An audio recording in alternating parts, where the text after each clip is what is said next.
BJP వాళ్ళు allegation తేవడం కాదండి, ఉన్నటువంటి విషయాలను జరుగుతున్నటువంటి విషయాలను చెప్పడం జరుగుతుంది తప్ప ఎన్ని రోజులు జానీ మాస్టర్ని ఒక ముస్లిం అని ఎవరు హిందువులు అంటే హిందువులుగా ఉన్నటువంటి హీరోలు కానీ హిందువులుగా ఉన్నటువంటి డైరెక్టర్ కానీ ఆయనకు అవకాశాలు ఇవ్వలేరంటవా?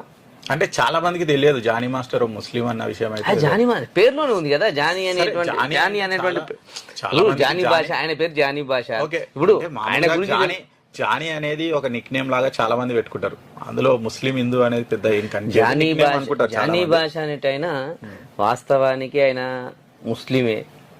ఆయన భార్య గుణంగా సుమలత అనేటువంటి పేరుతో, సుమలత ఆయాష్ అనేటువంటి పేరుతో ఉన్నారు. అది కూడా ఒక అలిగేషన్ ఉంది. అంటే ఫస్ట్ తర్వాత పేరు మార్చిరు, ఆయేషా అని మార్చిరు అని కూడా ఒకటి అవుతుంది. 2009 ఆ ప్రాంతంలో ఈ లవ్ జిహాదీ అనేటువంటిది బయటపడ్డది 2009లో.